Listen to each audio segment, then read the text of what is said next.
Nous sommes très heureux de continuer à partager avec vous sur différents sujets qui nous tiennent à cœur. Et aujourd'hui, le sujet sur lequel nous allons vous entretenir est le suivant. Quand restera-t-il de la foi en la Bible si l'existence des extraterrestres est confirmée? Bonjour à tous, je suis ravie de vous retrouver en direct sur Figaro Live. Aujourd'hui, vendredi 2 juillet 2021, c'est la journée mondiale des ovnis. L'occasion de faire un point sur ces phénomènes aérospatiaux non identifiés qui peuplent notre imaginaire collectif et qui font ponctuellement la une des médias. Alors, réalité ou fantasme, les ovnis existent-ils? Sommes-nous seuls dans l'univers? Qu'en pensent les scientifiques et que disent les dernières enquêtes réalisées sur le sujet? Ces phénomènes sont-ils pris au sérieux par les gouvernements? Représentent-ils un danger pour les États? Eh bien, pour répondre à toutes ces questions et celles que vous vous posez, évidemment, nous sommes avec un expert des ovnis en direct sur Figaro Live, ou plutôt un expert des pannes, puisque c'est comme ça qu'il faut désormais les nommer, les phénomènes aérospatiaux non identifiés. Bonjour Luc Dini. Bonjour Charlotte Barillon-Denouy, merci pour votre accueil. Merci d'avoir accepté notre invitation. Vous êtes ingénieur en constructions aéronautiques, membre de l'association aéronautique et astronautique de France, 3AF, une des rares sociétés savantes nationales, et vous êtes président de la commission technique Sigma 2 qui vient de publier un rapport sur les ovnis. Luc Dini, comment ça s'étudie sérieusement les ovnis ? Alors ça s'étudie à partir d'un certain nombre de documents ou de bases documentaires, de bases de données, qui relatent des observations de phénomènes aérospatiaux non identifiés, donc on ne sait pas très bien ce que c'est au départ. Et donc à partir de ces données d'enregistrement, quand il y en a, parce que c'est beaucoup plus précis et intéressant que les témoignages visuels, on analyse le contenu, par exemple, si vous avez une vidéo infrarouge, si vous avez des éléments de la situation aérienne, radar, de la zone où a été observé le phénomène. On croise tout cela, on fait appel à différents spécialistes, on fait une reconstitution, voilà, de la géométrie, du timing, etc. Et puis on fait appel à des experts, des rayonnements, pour tenter de comprendre ce qui a été observé. Et à partir de là, on fait le tri. Mais justement, à propos d'experts, quel type d'experts travaillent sur le sujet avec vous ?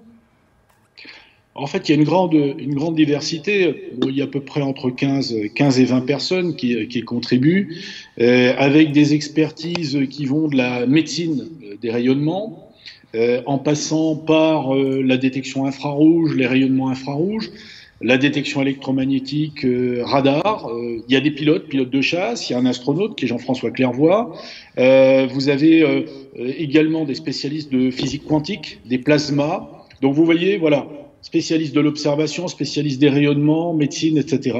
Et chacun est capable d'apporter sa contribution à l'analyse.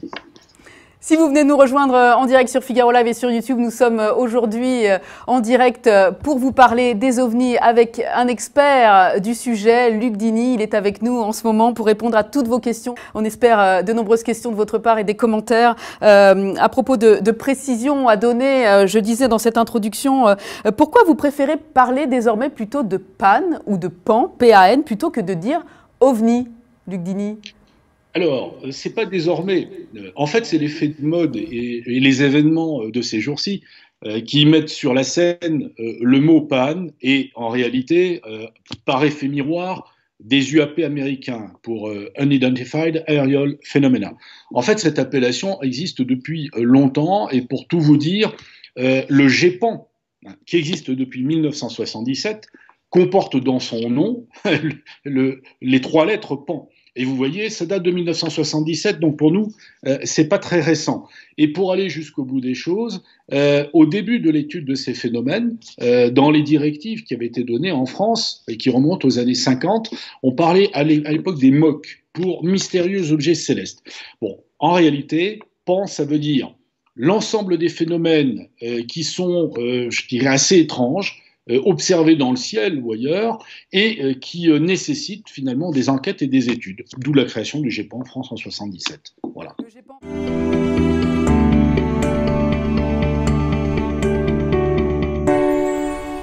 Pourquoi ce sujet sur les extraterrestres? Bien que ce sujet ne soit pas récent, c'est un sujet qui date de plusieurs années et qui a fait couler beaucoup d'encre et de salive. Pour certains, ça relève du domaine de la fiction. Pour les autres, c'est un sujet à prendre au sérieux. Alors aujourd'hui, ce sujet fera parler de lui aujourd'hui parce que les États-Unis d'Amérique, en l'occurrence la NASA, ça veut dire la NASA qui est un acronyme qui veut dire National Aeronautics and Space Administration, qui est une agence fédérale indépendante des États-Unis. Alors, cette agence qui s'occupe de l'exploration de l'espace vient de prendre la décision de déclassifier les archives que les États-Unis conservaient jusqu'à aujourd'hui sur les prétendus extraterrestres.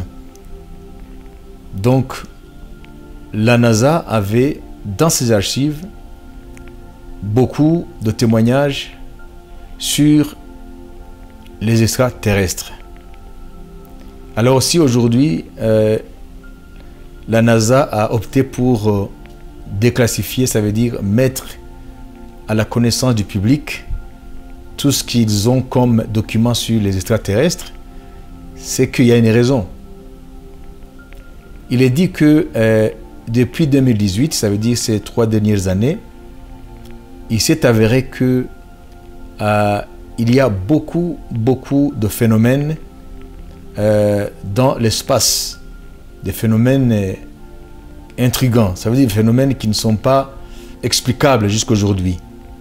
Et ce n'est pas seulement les États-Unis, c'est un sujet qui a intéressé beaucoup de pays qui sont très avancés sur le plan technologique, tels que la France, le Royaume-Uni et bien d'autres pays.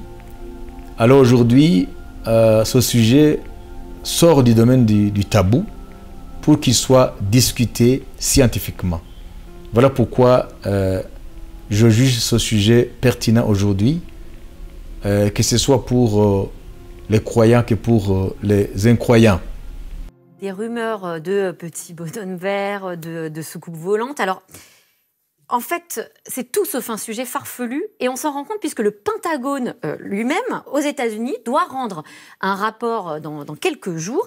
C'est un rapport très attendu sur ces phénomènes. Est-ce que vous y croyez ? Ce n'est pas une question de croyance, c'est une question de faits établis et de réalité, s'agissant des phénomènes aérospatiaux non identifiés depuis plusieurs décennies. D'ailleurs, il y a eu un ministre de la Défense français qui est intervenu à la télévision en 1974 pour expliquer que les forces françaises observaient de temps en temps des phénomènes totalement incompris, répertoriés depuis les années 50. Donc vous voyez, ce n'est pas totalement nouveau. Ce qui est nouveau, c'est la communication américaine sur ce sujet depuis 2-3 ans, puisque c'était un non-sujet et que manifestement, sur l'injonction du Congrès, le Pentagone, effectivement, doit rendre un rapport très prochainement. Alors oui, il va déclassifier des documents finalement secrets jusqu'à aujourd'hui. Alors ça attise énormément la curiosité. Chacun y va de son imagination. On va voir quelques images justement qui ont fuité et ce qui a aussi agité les réseaux sociaux, mais aussi le milieu spécialisé dans justement la recherche sur ces phénomènes. Alors, vous allez nous dire ce qu'on voit. Hein. On n'entend pas normalement, il y a des pilotes. C'est une vidéo qui a été faite par les pilotes de l'US Navy, donc tout ce qu'il y a de plus sérieux. Oui, ça se passe en 2004. En fait, une patrouille de F-18 est envoyée au large de San Diego, à partir du porte-avions Nimitz, et donc fait une reconnaissance sur une zone où il y avait des échos radars bizarres. Et donc, ils ont un visuel sur un objet qu'ils disent avoir une forme de tic-tac. Et là, c'est une vidéo infrarouge donc, qui est prise à partir d'un F-18. Voilà. Alors, Et c'est ce qu'on voit au milieu de la vidéo. En fait, c'est un petit objet qui est entouré au centre de la vidéo, voilà. Et c'est ce petit objet où on entend le pilote dire « Incroyable, I got it, I got it ». Il est même lui-même stupéfait. Vous parliez de ce ton inhabituel pour un pilote. Oui, c'est Tom Cruise dans Top Gun, voilà. C'est moins le langage habituel des pilotes de chasse, qui sont beaucoup plus sobres dans leurs commentaires. Manifestement, il est sous le coup de l'excitation. Qu'est-ce que ça dit, justement, ça ? Ça dit, comment dire, une certaine surprise, ça c'est certain. Après, il est difficile d'interpréter ce qui se passe exactement, parce que la vidéo par elle-même ne parle pas plus que ça. C'est tout le contexte qui est intéressant et dont on espère d'ailleurs qu'il sera relaté dans le rapport remis par le Pentagone. Que s'est-il donc passé ce jour-là, ou pendant 2 jours d'ailleurs? Qu'est-ce qui a été observé par les navires? Qu'est-ce qui a été observé par les avions? Quelle est l'histoire reconstituée? C'est de cela dont on a besoin et qu'on attend. Est-ce qu'il pourrait y avoir des révélations dans ce rapport ? Des révélations, certainement. Révélations, d'abord, mais qui sont déjà plus ou moins divulguées, concernant la reconnaissance, au fond, de l'évolution dans l'espace aérien américain, de phénomènes inconnus, voire d'objets. Ça, depuis la fin des années 60, c'était un non-sujet. On en parlait c'était plus. Presque tabou, en fait, et c'est ça le changement de ton dont vous parlez. Changement de communication, absolument. Voilà. Ça, c'est tout à fait nouveau et flagrant. Donc un changement de ton où on déclassifie et on en parle sans finalement avoir, je ne sais pas, soit de la retenue, soit un discours un peu secret, soit peur des moqueries, parce qu'il faut le dire aussi que le sujet des ovnis fait sourire parfois. Le sujet fait sourire, peut inquiéter. Le fait est quand même que dans une période qui est un climat stratégique international un peu complexe, reconnaître qu'il y a des objets inconnus qui évoluent dans le ciel américain, c'est ce que dit le Pentagone, c'est quand même assez nouveau, pour le moins étonnant. Voilà. Donc c'est un changement de communication dans la démarche américaine. Après, quant à dire ce que c'est exactement, ils laissent différentes portes ouvertes. On va bien voir ce qu'ils vont raconter. Oui, c'est ça. Ils ne cloutent peut-être pas, ils n'ont pas de réponse définitive, mais il y a quand même cette phrase qui a fuité également, je crois, dans le New York Times, où en gros, ils expliquent qu'on ne peut pas exclure définitivement les théories selon lesquelles ces phénomènes seraient peut-être des vaisseaux spatiaux extraterrestres. Donc, ça ouvre un monde. Est-ce que quand même... très sérieusement, on peut imaginer que ce seraient des phénomènes venant d'ailleurs. Vous avez des méthodes très scientifiques, il faut le dire, pour travailler sur ces sujets-là. Comment ça se passe? Quels sont les critères? Les critères sont liés à différents types de ce qu'on appelle les observables. C'est-à-dire, d'une part, des émissions électromagnétiques qui peuvent être émises par ces phénomènes-là. Et donc, il y en a dans certains cas qui ont émis des signaux qui ont été enregistrés par des avions américains. Peut-être reparleront-ils de cela, parce que ça remonte aux années 50, par exemple, ou qui perturbent l'électronique. Ça s'est trouvé en Iran, à Téhéran, en 1976. Ou bien qui émettent des lueurs particulières, des plasmas. Donc, si vous voulez, la conjugaison de ces différents types d'observations amène à un moment donné soit à cerner un phénomène naturel, admettons, c'est le cas, phénomène foudre en boule certaines fois, ou au contraire à rejeter toute origine naturelle et donc à s'interroger sur la technologie que l'on connaît ou que l'on ne connaît pas qui pourrait produire ce genre d'effet. Voilà pourquoi ce sujet d'aujourd'hui est très pertinent. D'abord, il faut définir ce que c'est les extraterrestres. Donc, les extraterrestres, ce sont des êtres capables d'intelligence, ça veut dire dotés d'intelligence, d'émotion et de volonté. Donc, comme nous les hommes, les humains, l'homo sapiens sapiens que nous sommes, nous avons ces trois facultés. Donc, nous avons l'intellect, nous pensons, nous avons la volonté et nous avons les émotions. Donc, d'après la définition des extraterrestres, nous partageons avec eux, s'ils existent, jusqu'à aujourd'hui, c'est à prendre avec guillemets. Donc, l'extraterrestre partage avec nous ces trois facultés, l'intelligence, l'émotion, et aussi bien que la volonté. Vous savez, si on parle d'extraterrestre, cela engendre une autre problématique. D'où viennent-ils ces extraterrestres? Alors, avec l'avancée de la science dans le domaine de l'astronomie, depuis que les humains ont envoyé des sondes spatiales dans l'espace pour voir s'il y a d'autres endroits du cosmos qui seraient habités, où se serait développée une forme de vie, donc des planètes qui sont en dehors de notre système solaire. Alors aujourd'hui, ce que nous avons comme résultat dans le domaine scientifique, c'est que il y a d'autres planètes dans d'autres systèmes solaires que le nôtre. On les appelle des exoplanètes. Ça veut dire, dans l'univers, il y a d'autres endroits où l'on trouve des astres avec des planètes qui gravitent autour. Et les scientifiques, dans le domaine de l'astrophysique, cherchent maintenant à savoir s'il y aurait de la vie sur d'autres planètes, à part notre planète Terre. Mais ce qu'il faut savoir jusqu'aujourd'hui, c'est que ce soit sur d'autres planètes de notre système solaire, telles que Mars ou la Lune ou les autres planètes, jusqu'à présent, il n'y a pas de preuve qu'il y aurait une forme de vie sur ces planètes. Jusqu'aujourd'hui, la seule planète où l'on trouve la vie, c'est uniquement sur cette planète Terre. Alors, que se passera-t-il si il s'avérait que sur d'autres planètes, il y a une forme de vie? Cette question dépasse largement la science. Admettons qu'un jour, on découvrait que sur d'autres planètes, ou sur une des autres planètes, des milliards de planètes qui peuplent l'univers, il y aurait des êtres comme nous. Ça veut dire des êtres doués d'intelligence, d'émotion et de volonté. Cela toucherait beaucoup de domaines au-delà de la science. Par exemple, si ces extraterrestres existent, bel et bien, donc jusqu'à présent, c'est une question qui va être débattue scientifiquement maintenant.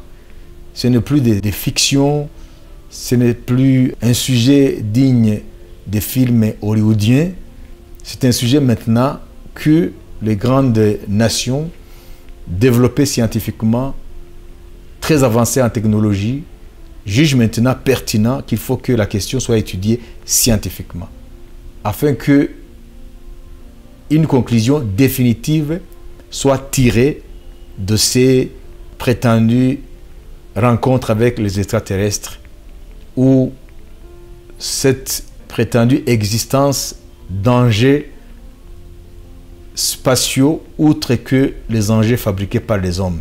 Ils expliquent qu'on ne peut pas exclure définitivement les théories selon lesquelles ces phénomènes seraient peut-être des vaisseaux spatiaux extraterrestres. Donc ça ouvre un monde. Est-ce que quand même, très sérieusement, on peut imaginer que ce seraient des phénomènes venant d'ailleurs? Vous avez des méthodes très scientifiques, hein, il faut le dire, pour travailler sur ces sujets-là. Comment ça se passe? Quels sont les critères? Les critères sont liés à différents types de ce qu'on appelle les observables. C'est-à-dire, d'une part, des émissions électromagnétiques qui peuvent être émises par ces phénomènes-là. Et donc, il y en a dans certains cas qui ont émis des signaux qui ont été enregistrés par des avions américains. Peut-être reparleront-ils de cela, parce que ça remonte aux années 50, par exemple, ou qui perturbent l'électronique. Ça s'est trouvé en Iran, à Téhéran, en 1976.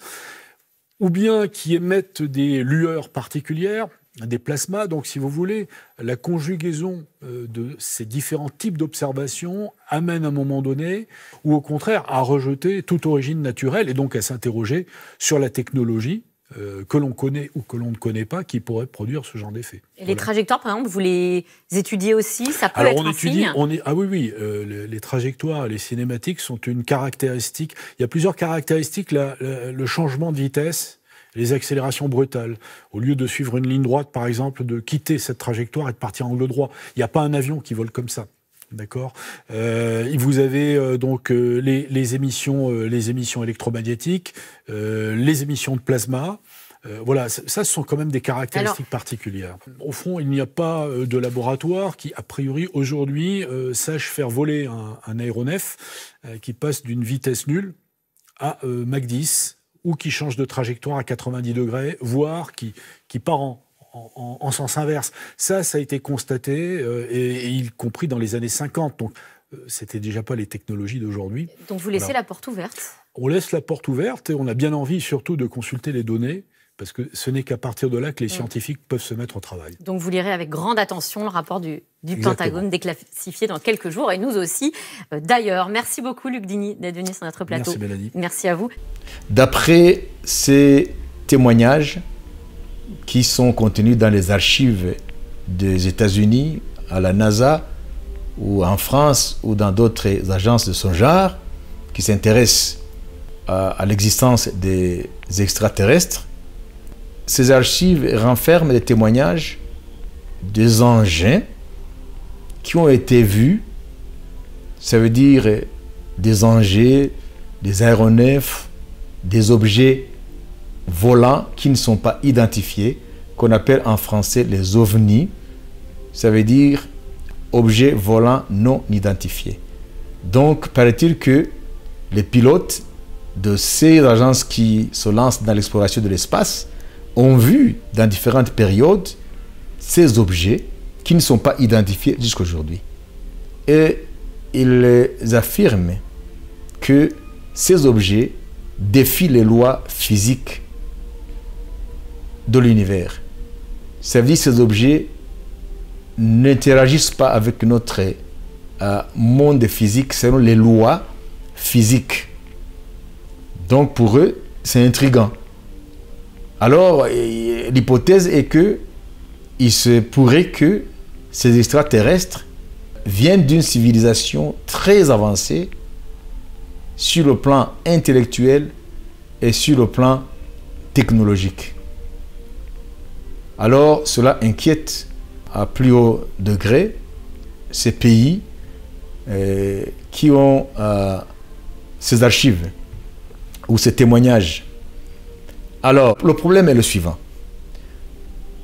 Si les extraterrestres existaient bel et bien, quelle est la question qui se poserait? Donc, la question qui se poserait est le suivant, c'est que, premièrement, pour ceux qui croient à la Bible qui nous dit que la vie, Dieu l'a placée uniquement sur cette terre, la vie dans la forme que nous connaissons aujourd'hui, et que les humains ne sont que sur la planète Terre. Donc des êtres doués d'intelligence, d'émotion et de volonté. À part le monde invisible que nous allons essayer de parler à propos de la vision de la Bible sur la création. Donc la question qui se soulèverait, c'est de savoir si ces extraterrestres sont aussi sujets à être rachetés. Est-ce que la rédemption, est-ce que ces extraterrestres ont besoin de rédemption? Est-ce que ces extraterrestres ont quelle destinée? Est-ce qu'ils ont besoin de la grâce de Dieu? Parce que si Jésus est venu mourir à la croix sur cette terre pour nous racheter, cela veut dire que il n'y a que ici, sur cette petite planète Terre, où Dieu a placé la vie, toutes les conditions nécessaires pour le développement de la vie, jusqu'à l'apparition d'un vivant pensant, ça veut dire nous les hommes. Donc la question des extraterrestres dépasse largement la science. elle touche aussi le domaine de la théologie et d'autres branches de la connaissance. Est-ce que un chrétien, s'il s'avère que ces extraterrestres existent, est-ce que cela va ébranler sa foi en la Bible? Parce que la Bible nous dit qu'il n'y a que sur cette terre où Dieu a placé l'homme. Donc, d'autres endroits dans l'univers n'ont aucune forme de vie telle que nous la connaissons ici sur terre. En tout cas, jusqu'à aujourd'hui, il n'y a pas de preuve qu'il y a une vie dans d'autres parties de l'univers. Même si on nous dit que sur, par exemple, la planète Mars, dans notre système solaire, il y a eu une forme de vie dans des milliards d'années passées, parce qu'ils croient qu'ils détiennent la preuve qu'il y a eu de l'eau sur cette planète dans les milliards d'années passées, sur la surface de cette planète Mars. Mais ce que cela signifie, dans le contexte général de l'exploration planétaire et de la recherche de vie extraterrestre, cela ne constitue pas la preuve qu'il y a eu une vie sur cette planète. Parce que pour qu'il y ait vie, il y a beaucoup de conditions qui doivent être réunies. Il faut qu'il y ait de l'eau sous forme liquide et il faut qu'il y ait une température qui permet à la vie d'évoluer. Donc, jusqu'à preuve du contraire, aujourd'hui, il n'y a que cette terre où on trouve la vie sous la forme que nous connaissons aujourd'hui. Ça, c'est la science. Alors, l'existence des extraterrestres, si cela est prouvé, posera aussi des questions qui touchent le domaine de la théologie. Est-ce que cela va défier les affirmations de la Bible? Non. Pourquoi? Parce que la Bible, jusqu'à aujourd'hui, n'a jamais été démentie par les recherches scientifiques. Ceux qui croient que la science, au fur et à mesure qu'elle progresse dans ses recherches, arrivera à démentir la Bible, se trompent. Pourquoi? Parce que la Bible a un langage qui n'est compris que par ceux qui ont accepté de recevoir la connaissance qui vient de l'Esprit de Dieu, parce qu'en Jésus-Christ, la Bible dit, sont cachés tous les trésors de la science et de la sagesse. Donc, la science, la vraie science, pour celui qui a la connaissance de la Bible, ne fait que confirmer la Bible, mais à la seule différence que la Bible parle des choses créées en utilisant un langage qui n'est pas un langage scientifique. Mais les faits qui sont relatés dans la Bible, ce sont des faits qui s'avèrent justes pour ceux qui sont réellement, qui ont une connaissance, une vraie connaissance scientifique, mais aussi une vraie connaissance de la Bible. Alors, qu'est-ce que la Bible dit par rapport à d'autres mondes? La Bible n'utilise pas le mot extraterrestre ou exobiologie, c'est-à-dire la vie sur d'autres planètes, outre que les planètes de notre système solaire. La Bible nous parle de l'existence de deux mondes. Ça veut dire le monde des choses visibles et le monde des choses invisibles. Lorsque nous lisons dans Colossiens chapitre 1er et au verset 16, il est dit « Car en lui, en Jésus, ont été créées toutes les choses qui sont dans les cieux et sur la terre, les visibles et les invisibles.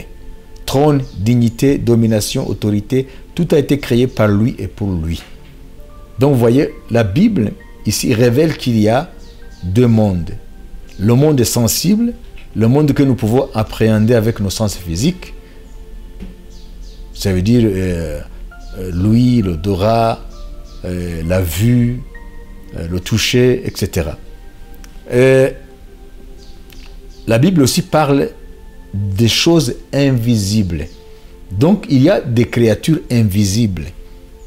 Mais la Bible ne les nomme pas extraterrestres.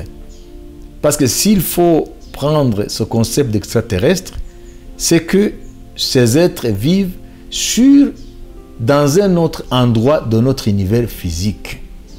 Alors que la Bible dit que dans l'univers physique, ça veut dire dans le cosmos, il n'y a que la terre qui renferme la vie des êtres vivants. Mais ces êtres qui sont mentionnés dans la Bible ici, ce sont des êtres qui vivent dans une autre dimension qui dépasse notre univers physique. Donc ce ne sont pas des extraterrestres dans le sens que nous donnons à ce mot aujourd'hui. Donc, le point de vue de la Bible sur ce phénomène d'extraterrestre est que il y a certes des êtres qui ne sont pas de notre monde physique, mais qui évoluent dans un autre monde qu'on appelle le monde spirituel ou le monde céleste, qui n'est pas de cette dimension de notre cosmos. Il y a aussi des engins qui ne sont pas de cette création. Vous voyez, on nous dit qu'on a vu des extraterrestres, on nous dit qu'on a vu des engins qui ne sont pas des engins spéciaux créés par la technologie humaine, la technologie que nous avons aujourd'hui, mais la Bible parle aussi des engins, mais de notre ordre. Par exemple, si nous lisons dans le deuxième livre des Rois, au chapitre 2, verset 11, il est dit, comme ils continuaient à marcher en parlant, ça veut dire Élie et Élisée, les deux prophètes de l'Ancien Testament, voici un char de feu et des chevaux de feu les séparaient l'un de l'autre. Et Élie monta au ciel dans un tourbillon. Vous voyez, ici la Bible nous révèle que dans ce monde invisible, qui est différent d'un endroit quelque part dans notre cosmos, il existe bel et bien des engins. Ces engins-là, ou ces objets-là, volants, existent. Parce qu'il est dit que Élie a été emporté dans un char de feu. Bon, il y a aussi un autre endroit dans le deuxième livre des Rois, au chapitre 6, au verset 17. Et Élisée pria et dit, Éternel, ouvre ses yeux, ça veut dire son serviteur Géasi, pour qu'il voie. Et l'Éternel ouvrit les yeux du serviteur, qui vit la montagne pleine de chevaux et de chars de feu autour d'Élisée. Donc Élisée était recherché par l'armée syrienne. Alors Élisée se trouva dans une ville qui s'appelle Dothan, en Israël, avec son serviteur. Alors le roi de Syrie envoya ses troupes avec des chars et des chevaux pour aller capturer Élisée. Alors le serviteur d'Élisée, en levant les yeux, vit la ville de Dothan quadrillée par l'armée syrienne avec des chevaux et des chars. Mais ce sont des chevaux et des chars visibles, tels que nous les connaissons dans ce monde. Des chars fabriqués par l'homme. Alors le serviteur d'Élisée s'affola et appela son maître en lui disant, nous sommes entourés par toute une armée. Qu'est-ce que nous allons faire? Alors le prophète pria l'Éternel et dit, Éternel, daigne lui ouvrir les yeux pour qu'il voie. Et Dieu ouvrit les yeux du serviteur d'Élisée et il vit non seulement les troupes des Syriens et leurs chars et les chevaux, mais il vit d'autres types de chars et de chevaux qui ne sont pas de notre monde sensible. C'était des chevaux et des chars de feu, les mêmes que Élisée avait vu emporter son maître Élie.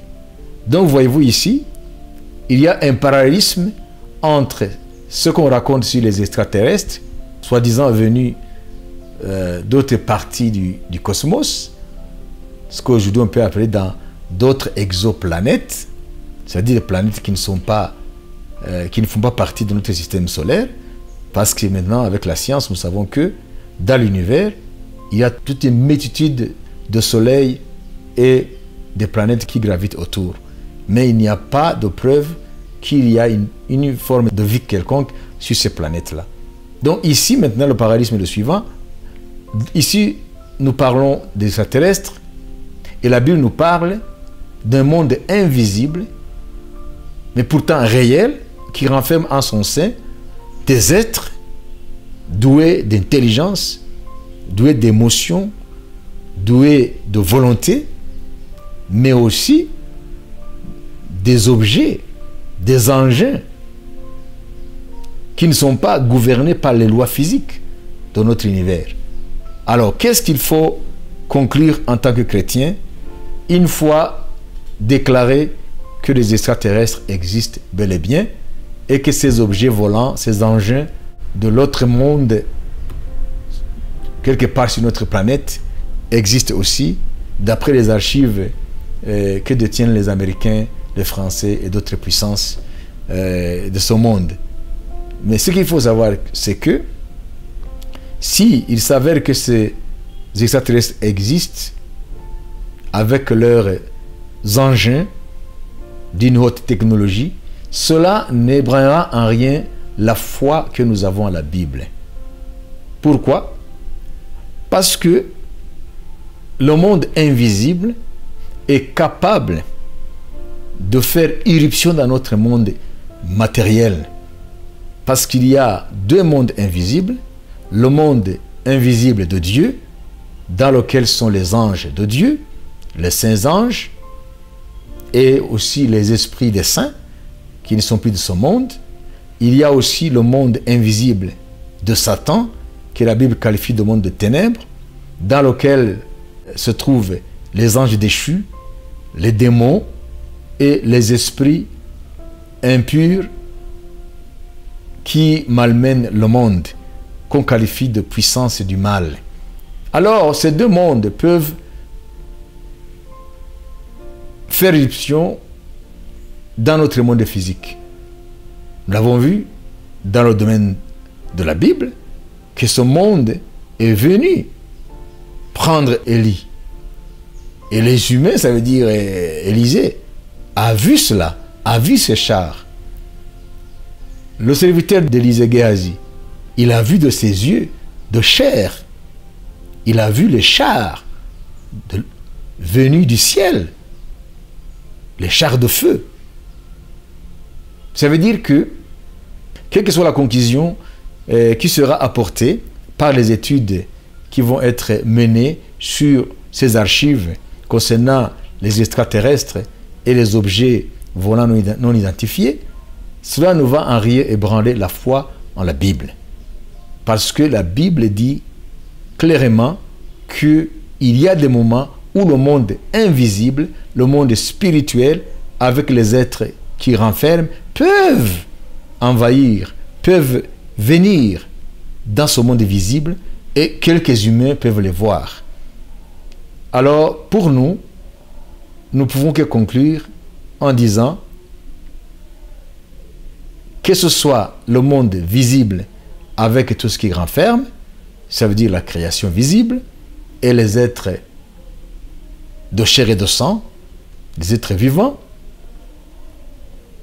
dans lesquels nous faisons partie aussi nous les hommes, donc des êtres vivants mais pensants, que ce soit le monde invisible avec les créatures qui sont dans ce monde invisible, la Bible nous invite tous à adorer celui qui a créé tous ces mystères, celui qui a créé toutes choses. Alors je vous inviterai à partager avec moi le passage qui est dans le dernier livre de la Bible, l'Apocalypse, au chapitre 5, au versets 12 et 13. Il est écrit: « Il disait d'une voix forte, l'agneau qui a été immolé », donc les créatures célestes disaient d'une voix forte, « L'agneau qui a été immolé est digne de recevoir la richesse, la sagesse, la force, l'honneur, la gloire et la louange. Et toutes les créatures qui sont dans le ciel, vous voyez, il y a des créatures qui sont dans le ciel. Pas quelque part dans le cosmos, pas quelque part dans une exoplanète, donc une planète qui ne serait pas dans le système solaire. Et toutes les créatures qui sont dans le ciel, sur la terre et sous la terre, sur la mer et tout ce qui s'y trouve, je les entendis qui disaient à celui qui est assis sur le trône et à l'agneau, ça veut dire Jésus-Christ, qui a été crucifié pour nous racheter, soit la louange, l'honneur, la gloire et la force au siècle des siècles. Donc nous sommes appelés à adorer le Dieu de tous les mystères. Et en saluant tous les efforts des scientifiques, j'aimerais seulement terminer par la citation de Victor Hugo, qui est la suivante. La science est l'asymptote de la vérité. Elle approche sans cesse et ne touche jamais. Ça veut dire que la science essaiera toujours d'approcher la vérité, mais elle ne la touchera jamais. Parce qu'il y a une limite à la puissance de la raison, comme nous l'avions évoqué quelque part dans nos émissions passées.